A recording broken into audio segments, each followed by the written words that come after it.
반갑습니다. 지난주에 이어서 계속하겠습니다.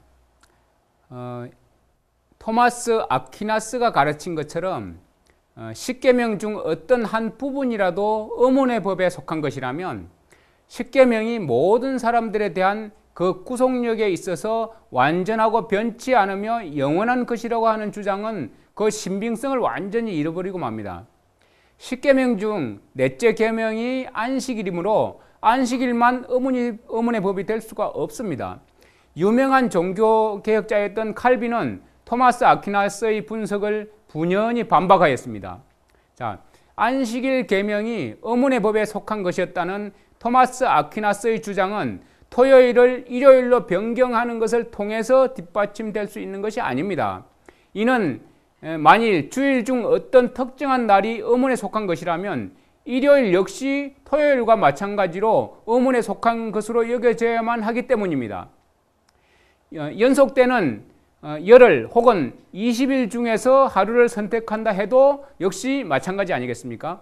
자, 신약 성경이 의문의 율법은 이미 십자가에서 못 박혔다고 가르치고 있기 때문에 넷째 계명을 교회가 마음대로 가지고 놀 수 있는 장난감으로 여기면서 이 날을 부분적으로 의문에 속한 것으로 만들고자 하는 시도는 도덕법이 폐지되었음을 가르치는 것이 분명한 것입니다.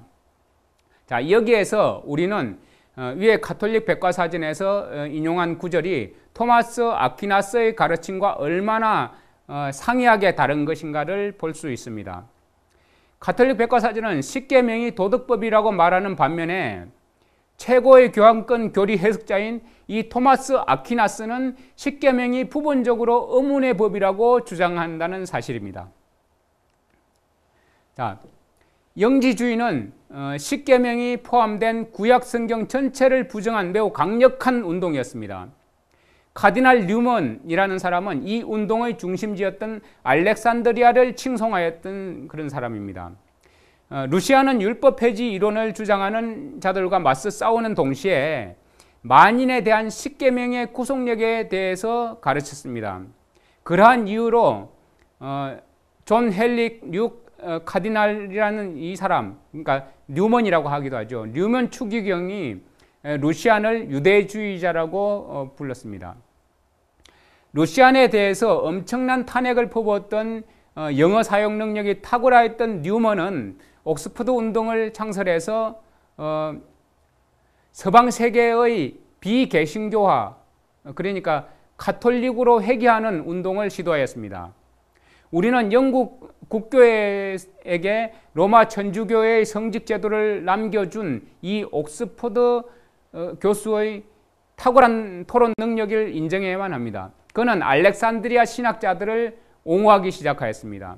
그는 진리를 함정에 빠뜨리기 위한 다른 방법을 찾기 위해서 부지런히 노력했던 사람입니다. 뉴먼과 옥스퍼드 운동은 공인판 성경을 반대하면서 그것이 교리에 있어서 부정직한 성경이라는 낙인을 찍고자 하는 노력을 줄곧 하였습니다.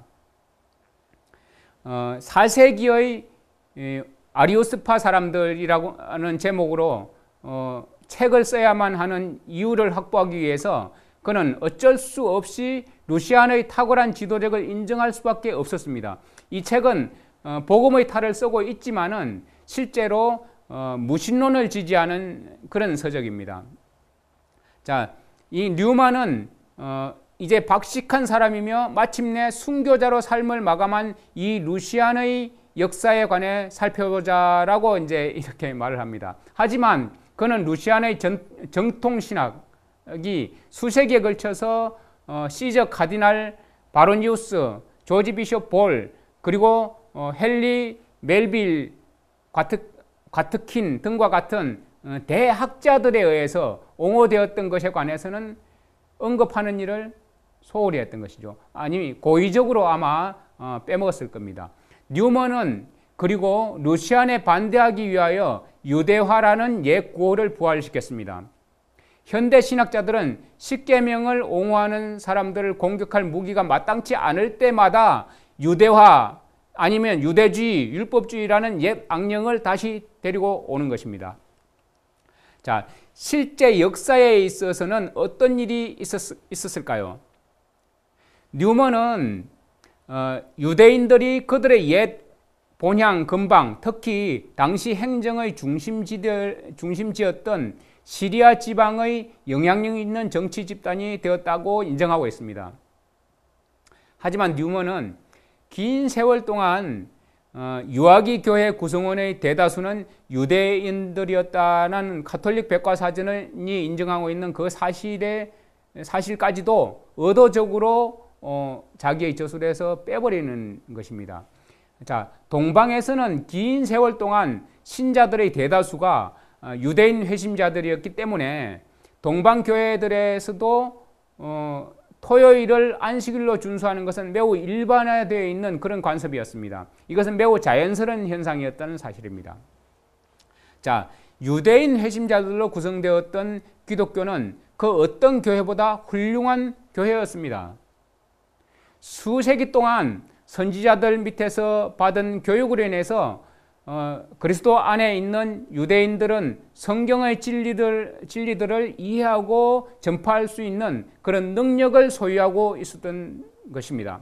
자, 그들은 이방 세계와는 달리 하나님, 죄, 그리고 의, 속죄 등과 같은 용어들의 의미가 무엇인지를 자각하고 지각하고 있었습니다. 자, 카디날 뉴먼은 루시안이 이방인이었음에도 불구하고 그를 유대주의자라고 비하하였습니다. 그 이유는 무엇일까요? 자, 토요일에 노동을 하지 않으므로 그 날을 신성하게 하는 사람들에게 유대주의자라는 낙인이 찍혔습니다. 자, 그렇다면 루시안은 왜 토요일을 신성한 날로 지켰을까요? 자, 그것은 일반적인 관습이었습니다. 교회 사가인 소크라테스는 루시안이 죽은 지 한 세기가 지난 후에 다음과 같이 기록하고 있습니다. 자, 볼까요? 거의 세계의 모든 교회들이 매주일의 안식일에 신성한 성찬식을 거행하였음에도 불구하고 알렉산드리아와 로마의 그리스도인들은 고대의 어떤 전통을 따라서 이 같은 일을 거행하지 않았다라고 이제 기록하고 있습니다. 우리는 여기서 로마에 있던 교회와 알렉산드리아에 있던 교회의 연합했던 것과 그리고 7번째 날인 안식일에 대한 그들의 적개심을 알아차릴 수 있습니다. 자, 이 소크라테스와 동시대의 인물이며 또 역시 교회의 사가였던 소조멘은 어떻게 진술하는지 한번 살펴보도록 하겠습니다. 콘스탄티노플과 다른 대부분의 지역들에 사는 사람들은 주일 중 첫째 날뿐만 아니라 안식일에도 함께 모였는데 이 같은 관습은 로마나 알렉산드리아에서는 전혀 지켜지지 않았다라고 기록하고 있습니다. 자, 로마나 알렉산드리아가 얼마나 성경에서 벗어나 있음을 우리에게 보여주는 사례라고 할 수 있습니다. 자, 라오디게아 종교회의, 그러니까 365년경에 있었던 라오디게아 종교회의에서 로마 카톨릭은 그리스도인들은 안식일에 휴식함으로 유대화되지 말고 그 날에 일을 해야만 한다.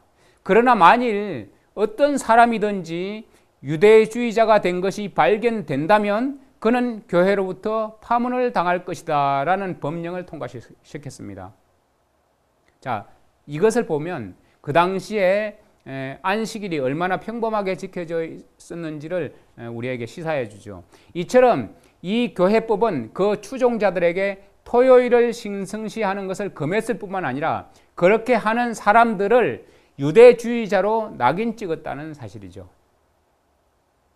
자, 초대교회의 수많은 저술가들이 수세기에 걸쳐서 기독교 교회들이 일반적으로 토요일을 안식일로 준수하며 그 날에 노동을 하지 않았다는 것을 증거하고 있습니다. 많은 교회들이 그리스도의 부활의 날을 기념하여 그 날에 종교 집회를 가지기도 하였지만 그들이 그 날을 넷째 계명의 거룩한 날로 인정하지는 않았다는 것입니다.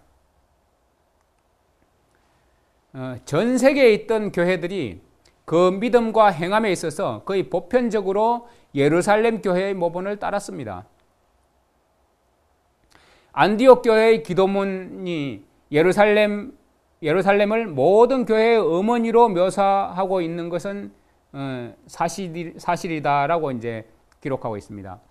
자, 바울은 형제들아 너희가 그리스도 예수 안에서 유대에 있는 하나님의 교회를 본받는 자가 되었으니, 자, 유대에 있는 하나님의 교회를 본받는 자가 되었으니라고 데살로니가 전서 2장 14절에 기록하고 있죠. 왜 그렇습니까?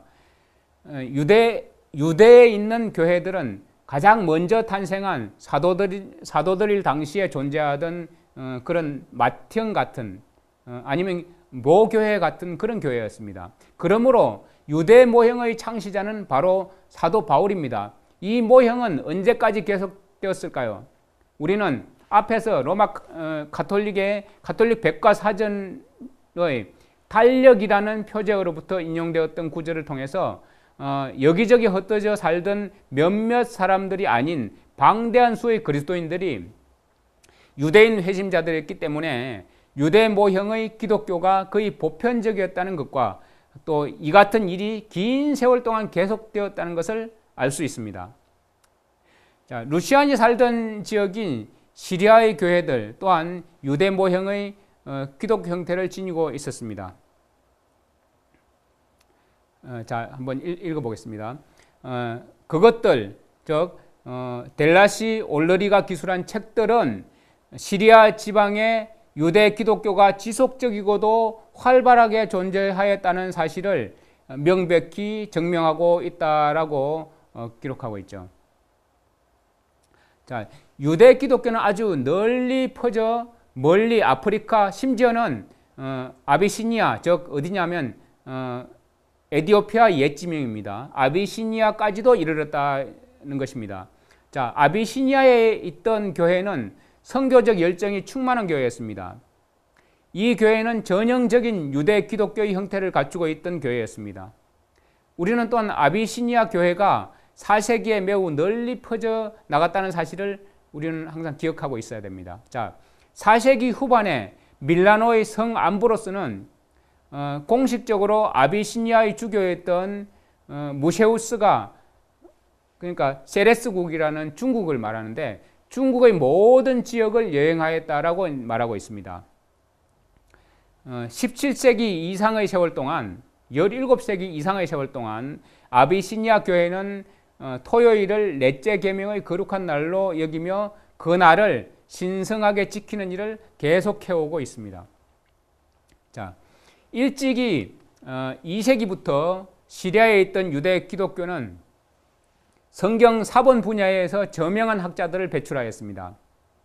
일반적으로 안디옥의 초기 학파를 시작한 것은 말키온의 업적으로 여겨지고 있습니다. 그 중대한 일을 함에 있어서 실질적인 지도자는 에세다 출신의 말키온의 제자였던 루시안이었습니다. 그 결과로 안디옥에서 신구약 성경 본문의 헬라어 개정판이 출간되었습니다. 라고 이제 기록해 놓고 있습니다. 자, 이런 기록들을 보고 또 이제 오리겐처럼 루시안과 그의 학파도 본문 비평 분야를 연구했는데, 하지만 루시안은 오리겐이 사용했던 것과는 다른 사본들을 사용했습니다.